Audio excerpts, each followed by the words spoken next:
Olá, muito boa noite para você. Hoje é quinta-feira, dia 18 de abril, e está começando mais um TVU Notícias, em formato reduzido por causa da greve dos servidores técnicos administrativos da UFRN. Mas confira agora os destaques de hoje. Natal amplia a faixa etária da vacinação contra a dengue. Força Nacional do Sistema Único de Saúde chegou ao estado para ajudar a população de Ipanguaçu. Delegacia de Combate e Discriminação é inaugurada no RN. E também, ao vivo, uma entrevista com as atualizações da greve dos servidores da UFRN. Agora são 6h31, o TVU Notícias está no ar.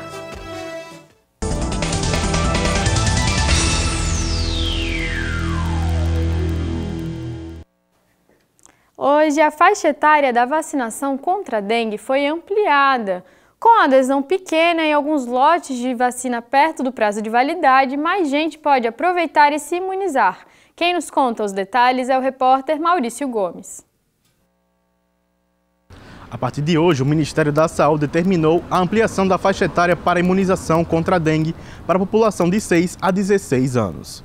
De acordo com nota do Ministério da Saúde, a estratégia é temporária e apenas para vacinas que possuem prazo de validade até o dia 30 de abril. Todas as pessoas vacinadas nesse novo esquema terão sua segunda dose garantida. Os municípios potiguares que ainda possuem doses da vacina contra a dengue, que vence no próximo dia 30, poderão ampliar seu público-alvo. A orientação, anteriormente emitida pelo Ministério da Saúde, é de que a faixa etária atendida fosse de 10 a 14 anos. O Rio Grande do Norte conta atualmente com 29 municípios aplicando o imunizante contra a dengue. O estado recebeu cerca de 45 mil doses. Os municípios registraram, até amanhã desta quinta-feira, 25.836 doses aplicadas. Em Natal, a vacina está disponível em todas as unidades de saúde do município e nos pontos extras de imunização. Maurício Gomes para o TVU Notícias. Veja agora outros destaques do dia no nosso giro TVU Notícias Mais.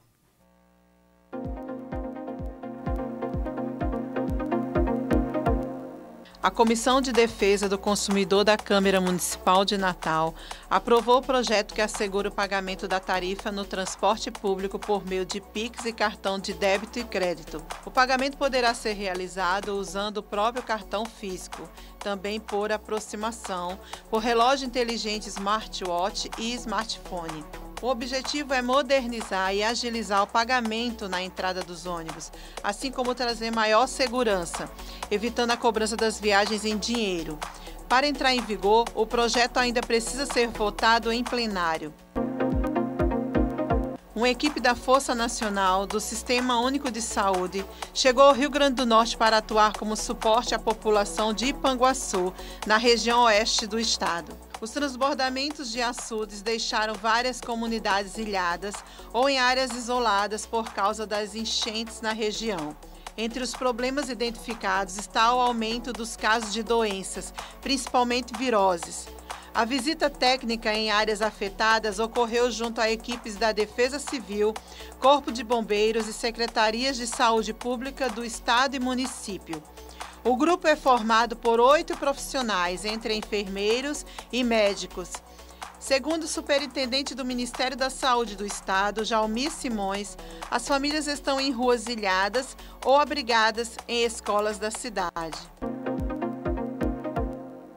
A Agência Nacional de Energia Elétrica, ANEEL, aprovou o aumento na tarifa da Cosern, Companhia Energética do Rio Grande do Norte, a partir da próxima segunda-feira, dia 22. Em nota, a Neoenergia Cosern afirmou que o reajuste foi impactado por elevações mais significativas em itens não gerenciáveis pela distribuidora. O reajuste segue o processo comum previsto nos casos de concessão pela revisão tarifária periódica e reajuste tarifário anual. Segundo a ANEEL, os principais itens que influenciaram o índice de reajuste aprovado foram os gastos com pagamentos de encargos setoriais, os custos com transmissão de energia e os componentes financeiros que custeiam políticas públicas estabelecidas por meio de leis e decretos.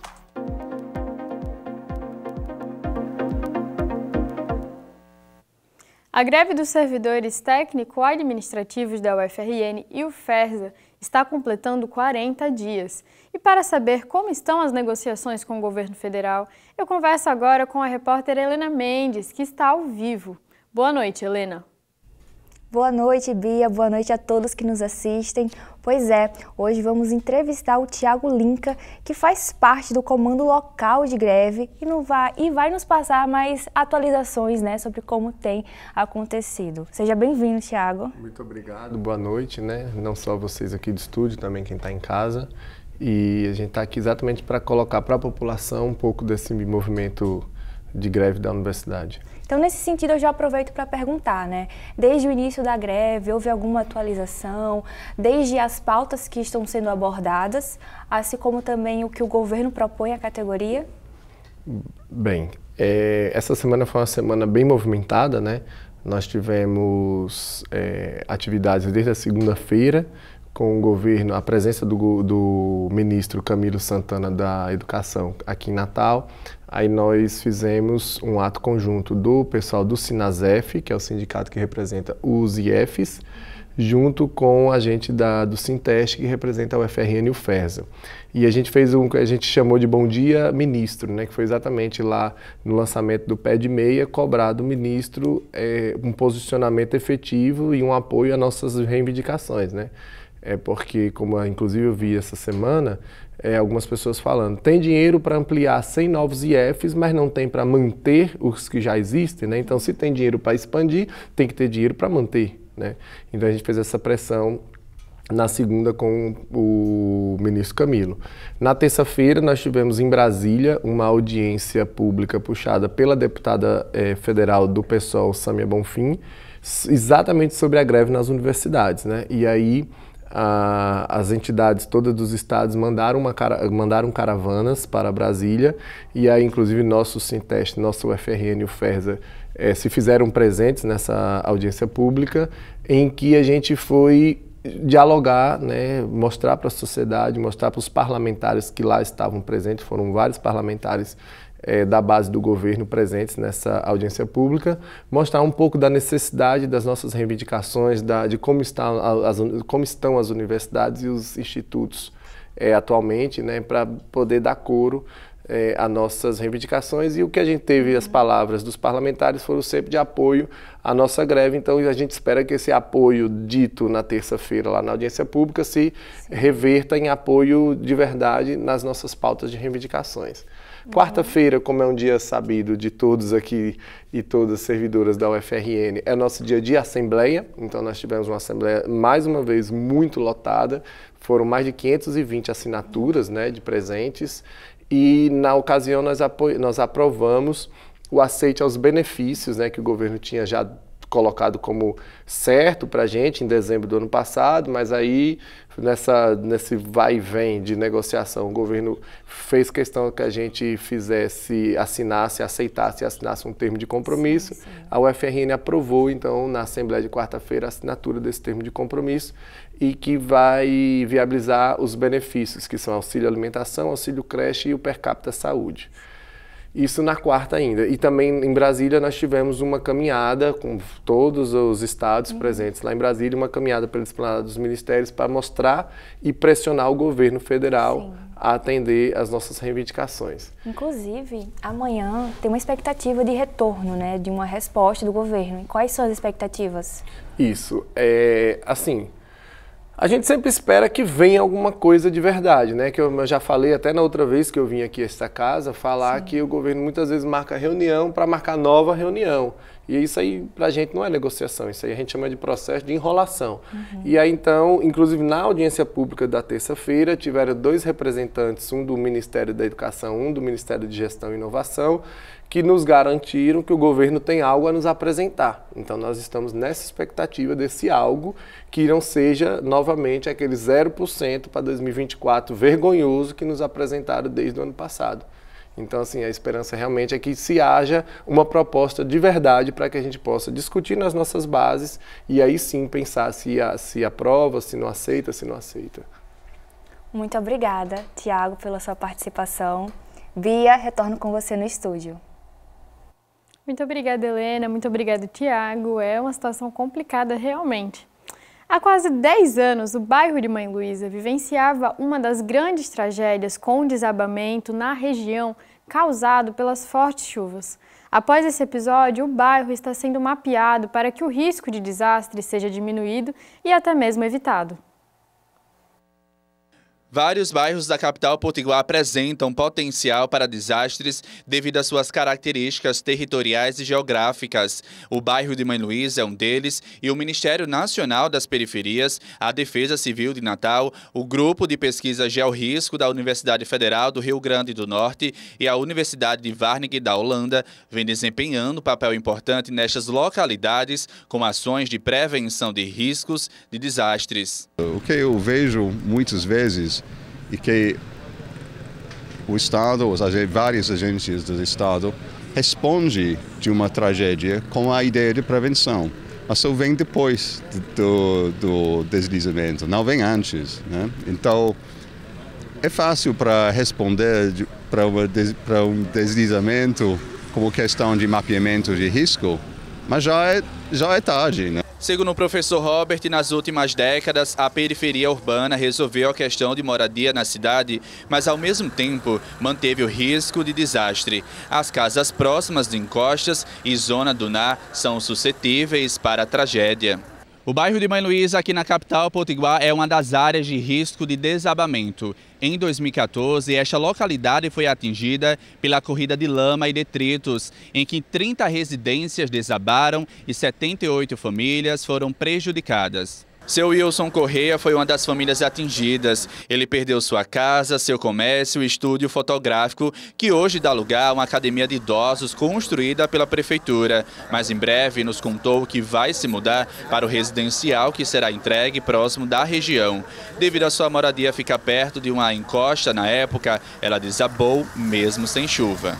Multifatores, né? Desde uma hipermeabilização do solo, situação de falta de drenagem, as fortes chuvas que aconteceram naquele momento, né? A gente tem um cálculo de o tamanho da chuva versus o tamanho da vulnerabilidade. Então eu tenho uma comunidade com casas adensadas, com solo hipermeabilizado, com um saneamento frágil e eu tenho uma chuva em um curto período de tempo, numa quantidade gigantesca, eu faço com que sobrecarregue a região. Assim, fez com que houvesse um movimento de massa, né?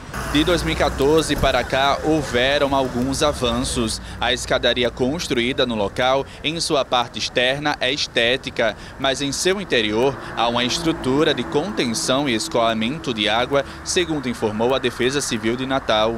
Então, a Defesa Civil ela trabalha 24 horas por dia com plantões todos os dias. Então, sempre tem agente de Defesa Civil de plantão recebendo as ocorrências e agindo. A gente sempre está em monitoramento e ação. Monitoramento e ação, dependendo da demanda. Com isso, existe o plano de contingência que diz qual é o roteiro que a Defesa Civil age e quem ela deve acionar caso extrapole a sua atribuição, né? Então, há toda uma movimentação de políticas públicas para que a meio ambiente, Defesa Civil, saúde, assistência haja para que os riscos sejam minimizados, mitigados ou até extintos, dependendo da realidade. No dia 8 de abril deste ano foi promulgado o decreto que cria o Comitê Gestor da Prefeitura de Natal, com várias secretarias para acompanhar e apoiar o processo de construção do Plano de Redução de Risco do município. Essa é uma política que a Secretaria Nacional de Periferia está construindo para trabalhar na prevenção. O planejamento tem como objetivo fazer o diagnóstico dos riscos e das áreas prioritárias para que haja um investimento, inclusive do próprio Ministério das Cidades, para obras de contenção, para planejamento, para apoio às cidades nas ações de prevenção. Agora nós temos uma novidade da polícia. A Polícia Civil do Rio Grande do Norte conta agora com uma delegacia especializada ao combate de crimes de racismo, intolerância e discriminação. Essa nova delegacia é voltada justamente para combater a prática racista, LGBTfóbica e intolerante contra qualquer religião. A Delegacia Especializada de Combate a Crimes de Racismo, Intolerância e Discriminação, a DECRID, está vinculada ao Departamento de Proteção a Grupos em Situação de Vulnerabilidade. Ela é responsável por apurar, investigar e reprimir condutas que representem práticas preconceituosas e discriminatórias. Segundo dados divulgados pela Secretaria de Segurança Pública e da Defesa Social do Rio Grande do Norte, já no primeiro trimestre de 2024 foram registrados 31 casos de injúria racial e 8 de discriminação. Segundo o assessor de Educação Étnico-Racial Gilson Rodrigues, a criação da delegacia especializada demonstra uma vontade de mudança com relação à discriminação. A garantia de segurança e do exercício de direitos, às vezes elas podem ser vetores de transformação, mas também podem ser vetores de conservação, de conservadorismo, certo? No passado, no século XIX, você tinha leis para manter a elite, sobretudo a elite branca, né? No Brasil, neste lugar, que, por exemplo, foi proibido que pessoas negras, de origem africana ou nascidas no Brasil, fossem donas de terra. Isso mais de 30 anos antes da lei de abolição. Ele avalia ainda que a subnotificação dos casos está associada ao não conhecimento do que é o próprio racismo, apesar das pessoas reconhecerem que existe racismo no Brasil. O racismo, ele é um processo de discriminação por meio da interpretação do corpo de pessoas compreendidas como enquanto negras, certo? Pretas e pardas, como sendo um corpo inferior, como sendo um corpo menos inteligente, como sendo um corpo menos bonito. Portanto, isso vai desencadear no quê? Uma sociedade em que a maioria da população é negra, mas quem ocupa os lugares de poder, de decisão, da construção das leis, é branca, e pessoas brancas que não estão problematizando os seus lugares, seja de privilégio, de poder. Em relação à injúria racial, nós temos uma ofensa que é materializada geralmente por meio de insultos, xingamentos, impropérios diversos, em que o que se ataca é a honra subjetiva da pessoa, ou seja, é uma ofensa direcionada especificamente a uma pessoa, a um grupo determinado. Inclusive, a pena é uma pena distinta, é uma pena um pouco maior que a da discriminação. É uma pena de 2 a 5 anos e é um crime inafiançável e imprescritível. Em relação à discriminação racial, que é um crime que já estava previsto nessa lei, nós temos uma conduta discriminatória que, em prática, ela retrata uma segregação, ou seja, é dar um tratamento distinto à pessoa em razão da raça, da cor, etnia, religião, procedência nacional. Então, para exemplificar, e a pena é de 1 a 3 anos. Então, a pena é um pouco menor do que a pena de injúria racial. Em muitos dos casos, a vítima e testemunha não denunciam o fato, gerando a subnotificação e, com isso, causando no agressor a sensação de impunidade. Por isso, o delegado ressalta a importância dos registros dos casos de injúria e discriminação. A vítima, às vezes, se sente envergonhada, se sente inibida de noticiar o fato, por qualquer motivo que seja, e até mesmo eventuais testemunhas também se sentem temerosas, receosas de sofrer eventuais represálias. Então, essa notícia pode ser apresentada de forma anônima. A pessoa que denuncia não precisará apresentar os seus dados pessoais, bem como os dados dos denunciados, se a vítima ou a testemunha tiver, também, do denunciado também não vai ser apresentado. Então, é importante.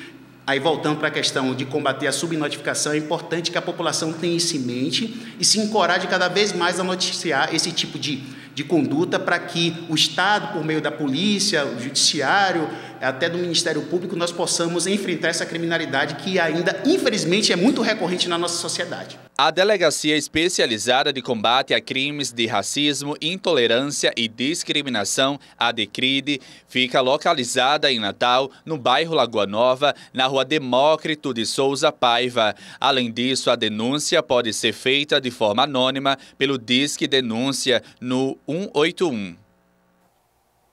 De fato, uma iniciativa importantíssima. E é isso, nosso jornal vai ficando por aqui. Você pode participar do nosso programa enviando sugestão de pauta ou denúncia para o nosso WhatsApp ou e-mail que aparece aí na sua tela. Lembrando, os demais programas da TVU estão com exibição suspensa em virtude da greve dos servidores da universidade. boa noite para você e até amanhã.